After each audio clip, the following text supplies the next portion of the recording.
नमस्ते, मैं हूं रविंद्र गौतम और आप देख रहे हैं कमोडिटी टुडे पर बिग पिक्चर। दोस्तों, आज हम आपके सामने दो ऐसी खबरें लेकर आए हैं जो अलग अलग महाद्वीपों की लगती हैं, लेकिन दोनों एक ही सच की तरफ इशारा करती हैं। दुनिया की एनर्जी सप्लाई चेन कितनी नाजुक हो चुकी है। एक तरफ मिडिल ईस्ट में ईरान ने धमकी दी है कि स्ट्रेट ऑफ हॉर्मुज बंद करने के बाद अब वह बब अल मंदेब जैसे दूसरे अहम शिपिंग रूट को बंद कर सकता है, जिससे तेल की कीमतें फिर उछल रही हैं। और दूसरी तरफ मध्य एशिया के एक छोटे से देश किर्गिस्तान ने अपने फ्यूल एक्सपोर्ट को अनिश्चित काल के लिए बंद कर दिया है, क्योंकि उसकी 90% सप्लाई करने वाला रूस खुद संकट में है। एक कहानी युद्ध और जियोपॉलिटिक्स की है और दूसरी सप्लाई चेन की नाजुकता की, लेकिन दोनों हमें यह बताती हैं कि आज की दुनिया में एनर्जी सिक्योरिटी कितनी जुड़ी हुई है। तो आइए आज दोनों खबरों की बिग पिक्चर समझते हैं। दोस्तों, यह हफ्ता मिडिल ईस्ट के लिए बेहद तनावपूर्ण रहा है। अमेरिका और ईरान के बीच जो अस्थायी युद्ध विराम जून में हुआ था, वह अब पूरी तरह से टूट चुका है। पिछले हफ्ते फिर से लड़ाई शुरू हुई और बुधवार को अमेरिका ने ईरान पर लगातार तीसरी रात हमले किए और जवाब में ईरान के इस्लामिक रिवॉल्यूशनरी गार्ड कॉर्प्स यानी कि IRGC ने कहा है कि अगर स्ट्रेट ऑफ हॉर्मुज बंद है तो बाकी सारे एक्सपोर्ट कॉरिडोर भी बंद किए जा सकते हैं, जिसमें बब एल मंदेब भी शामिल है। सवाल यह है कि क्या यह सिर्फ धमकी है या फिर सच में दुनिया की दूसरी सबसे अहम शिपिंग लेन खतरे में है। खबर की तह में जाएं तो कहानी शुरू होती है फरवरी 2026 में, जब अमेरिका, इजराइल और ईरान के बीच युद्ध छिड़ा था। जून में एक अस्थायी समझौता हुआ, लेकिन पिछले हफ्ते यह टूट गया। अमेरिका ने कहा कि पिछले एक हफ्ते में ईरान ने 7 कॉमर्शियल जहाजों पर हमला किया, जिसमें करीब 1 दर्जन क्रू मेंबर मारे गए, लापता हुए या फिर घायल हुए। और इसके जवाब में अमेरिका ने हॉर्मुज के पास दर्जनों सैन्य ठिकानों पर 7 घंटे तक हमले किए और अपने 5th फ्लीट के जरिए ईरानी बंदरगाहों पर फिर से नौसैनिक ब्लॉकेड लगा दिया। और जवाब में IRGC ने कहा, regional energy exports are either shared by all or denied to all, यानी या तो सबके लिए एनर्जी एक्सपोर्ट चलेगा या फिर किसी के लिए नहीं। और यही बयान अब बब अल मंदेब तक फैलने की आशंका पैदा कर रहा है। दोस्तों, अब समझते हैं कि बब अल मंदेब क्यों अहम है। यह वह जल डमरू मध्य है जो रेड सी को गल्फ ऑफ एडन से जोड़ता है, यानी सुएज कैनाल के जरिए यूरोप जाने वाली ज्यादातर जहाज इसी रास्ते से गुजरते हैं। यह सऊदी अरब के तेल एक्सपोर्ट का भी अहम रास्ता है। एक्सपर्ट्स का कहना है कि ईरान सीधे इसे बंद नहीं करेगा, बल्कि अपने यमन स्थित सहयोगी हूती विद्रोहियों के जरिए दबाव बना सकता है। दिलचस्प बात यहां पर यह है कि एक वरिष्ठ हूती अधिकारी ने खुद सोमवार को धमकी दी थी कि अगर सऊदी अरब ने यमन पर हमले जारी रखे तो वे बब अल मंदेब बंद कर सकते हैं, जिससे तेल की कीमत $200 प्रति बैरल तक जा सकती है। यानी यहां दो अलग अलग तनाव, ईरान, US और सऊदी हूती एक साथ मिलकर इस रूट को खतरे में डाल रहे हैं। याद रखें, हूतीस पहले भी अक्टूबर 2023 में गाजा युद्ध के दौरान इसी रूट पर कॉमर्शियल शिपिंग को निशाना बना चुके हैं, इसलिए यह धमकी सिर्फ बयानबाजी नहीं मानी जा रही। दोस्तों, बात करें कि बाजार पर इसका असर क्या है, तो ब्रेंट क्रूड बुधवार को $85 पर बैरल के पार पहुंच गया और यह पिछले एक महीने का सबसे ऊंचा स्तर है और आज भी $85-86 पर बैरल पर काम कर रहा है, ट्रेड हो रहा है, कारोबार हो रहा है। और जून की दोस्तों इंटरिम शांति समझौते के बाद आई गिरावट का करीब 1/3 हिस्सा वापस आ चुका है। WTI क्रूड भी $80 पर बैरल के आसपास ट्रेड कर रहा है। युद्ध शुरू होने से पहले यानी फरवरी में दुनिया के करीब 1/5 तेल और गैस शिपमेंट हॉर्मुज से ही गुजरते थे।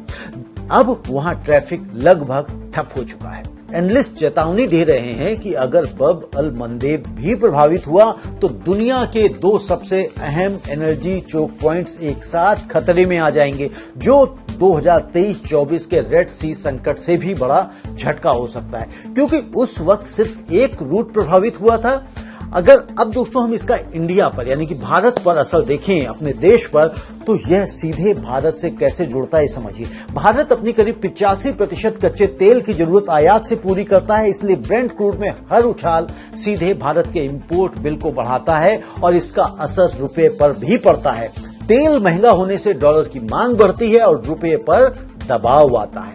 इसके अलावा बब अल मंदेब और सुएज कैनाल रूट भारत के यूरोप जाने वाले एक्सपोर्ट, जिसमें बासमती चावल, टेक्सटाइल और इंजीनियरिंग गुड्स शामिल हैं, उनके लिए भी ये अहम है।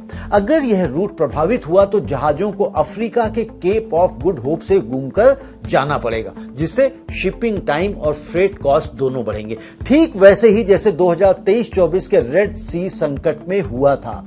तो दोस्तों, अब हमें समझना है कि आगे क्या हो सकता है। अमेरिकी राष्ट्रपति ट्रंप ने चेतावनी दी है कि अगर ईरान बातचीत की मेज पर नहीं लौटा तो अगले हफ्ते ईरान के पावर प्लांट्स और पुलों पर हमले हो सकते हैं, और आखिर में एनर्जी टारगेट्स पर भी। यानी संघर्ष अभी टलने के बजाय बढ़ने के आसार ज्यादा हैं।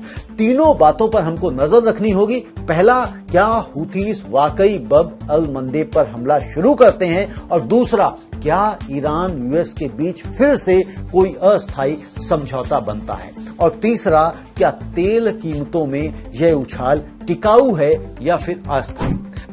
दोस्तों, अब चलते हैं मध्य एशिया यानी कि सेंट्रल एशिया, जहां एक छोटे से देश किर्गिस्तान ने बड़ा फैसला लिया है। सोमवार को हस्ताक्षरित और मंगलवार को सार्वजनिक किए गए एक डिक्री के तहत किर्गिस्तान ने पेट्रोल, डीजल और क्रूड ऑयल के एक्सपोर्ट पर अनिश्चित कालीन के लिए रोक लगा दी। सवाल यह है कि एक देश अपने ही फ्यूल एक्सपोर्ट को इतना सख्ती से क्यों रोक रहा है, और क्या यह सिर्फ किर्गिस्तान तक सीमित रहेगा।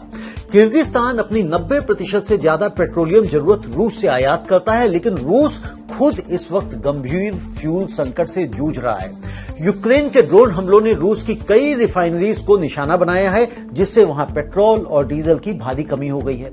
रूस के 89 से 88 क्षेत्रों में अभी किसी न किसी स्तर की फ्यूल सप्लाई पर पाबंदी लागू है, और इसका सीधा असर पड़ रहा है रेल के जरिए मध्य एशिया और अफगानिस्तान भेजे जाने वाले ईंधन पर। जून में जेट फ्यूल एक्सपोर्ट मई के मुकाबले 92% से ज्यादा गिरकर सिर्फ 3800 मीट्रिक टन रह गया, जबकि पेट्रोल सप्लाई 34% घटकर 99,300 टन रह गई। और इसी वजह से किर्गिस्तान ने अपने घरेलू बाजार को बचाने के लिए कदम उठाया है।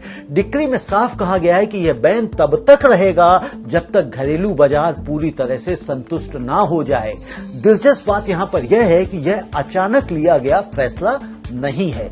जुलाई की शुरुआत में ही किर्गिस्तान ने अपने पुराने फ्यूल एक्सपोर्ट प्रतिबंध को रिन्यू करने का ऐलान किया था, और गैसोलीन प्राइस फ्रीज व सब्सिडी भी 30 सितंबर तक के लिए लागू की थी। यानी सरकार को पहले से अंदाजा था कि संकट गहराने वाला है, और रूस के साथ 2016 में हुए समझौते के तहत किर्गिस्तान को करीब 20 लाख टन ईंधन मिलना तय है। और रूस के डिप्टी एनर्जी मिनिस्टर ने कहा है कि सप्लाई अभी भी जारी है, बस थोड़ी घटी है। लेकिन थोड़ी घटी का मतलब एक ऐसे देश के लिए बड़ा झटका है जो लगभग पूरी तरह से आयात पर निर्भर है। और दोस्तों, अब यह सिर्फ किर्गिस्तान की कहानी नहीं रह गई है। पड़ोसी तजाकिस्तान भी इसी संकट से जूझ रहा है, क्योंकि वह भी रूस पर पूरी तरह से निर्भर है। कजाकिस्तान ने भी अपने फ्यूल एक्सपोर्ट बैन को नवंबर 2026 से मई 2027 तक बढ़ाने की तैयारी कर ली है, और रूसी नागरिकों को सस्ता ईंधन लेने, सीमा पार करने से रोकने के लिए लगभग 60 नई चेकपोस्ट बना दी हैं। यानी पूरा मध्य एशिया, पूरा सेंट्रल एशिया अपने घरेलू बाजार को बचाने के लिए ईच कंट्री फॉर इटसेल्फ वाली नीति अपना रहा है। किर्गिस्तान, बेलारूस और चाइना से डीजल और जेट फ्यूल के लिए कॉन्ट्रैक्ट भी साइन किए हैं, लेकिन चाइना पहले से ही मार्च 2026 से अपने पेट्रोलियम एक्सपोर्ट पर पाबंदी लगाए बैठा हुआ है, क्योंकि ईरान यूएस युद्ध शुरू होने के बाद वैश्विक स्तर पर पहले से ही गैसोलीन, डीजल की तंगी है। यानी किर्गिस्तान के पास विकल्प लिमिटेड हैं, और यहीं पर दोनों खबरें आपस में जुड़ जाती हैं। एक तरफ मिडिल ईस्ट में ईरान यूएस तनाव की वजह से वैश्विक तेल सप्लाई पर दबाव है, और दूसरी तरफ यूक्रेन के हमलों से रूस की रिफाइनिंग क्षमता घटी है, जिससे मध्य एशिया तक असर पहुंच रहा है। दोनों ही मामलों में असली मुद्दा एक जैसा है। जब भी कोई बड़ा सप्लायर देश संकट में आता है, चाहे वह युद्ध की वजह से हो या फिर इंफ्रास्ट्रक्चर हमलों की वजह से, उस पर निर्भर छोटे देशों को तुरंत अपने घरेलू बाजार की रक्षा के लिए एक्सपोर्ट बैन जैसे कदम उठाने पड़ते हैं। और यह ग्लोबल एनर्जी सप्लाई चेन की नाजुकता को दिखाता है। एक जगह की जियोपॉलिटिकल हलचल पूरी दुनिया में लहरें पैदा करती है। अब हमें आगे यह देखना होगा कि क्या किर्गिस्तान अपने वैकल्पिक सप्लायर बेलारूस, चाइना या शायद कजाकिस्तान से पर्याप्त फ्यूल जुटा पाता है या उनका घरेलू संकट और गहराता है। यह भी देखना जरूरी होगा कि रूस की रिफाइनरीज पर यूक्रेन के हमले आगे कैसी शक्ल लेते हैं। अगर यह जारी रहा तो पूरे मध्य एशिया में फ्यूल राशनिंग की स्थिति बन सकती है, जैसी अभी रूस के भीतर ही देखी जा रही है। अब दोस्तों, हम समझते हैं आज की दोनों खबरों का बिग पिक्चर कंक्लूजन क्या निकल कर आता है। तो दोस्तों, आज की दोनों खबरें हमें एक ही सबक सिखाती हैं। दुनिया की एनर्जी सप्लाई चेन जितनी वैश्विक दिखती है, उतनी ही नाजुक भी है।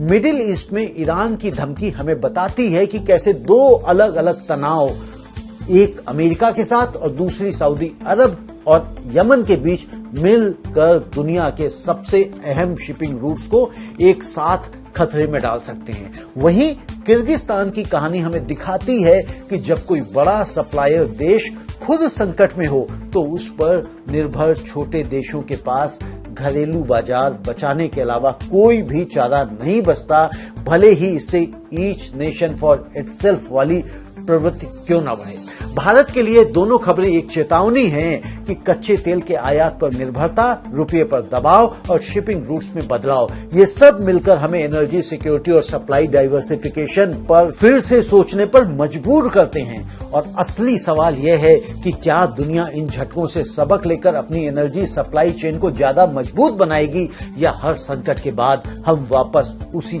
नाजुक व्यवस्था में लौट आएंगे।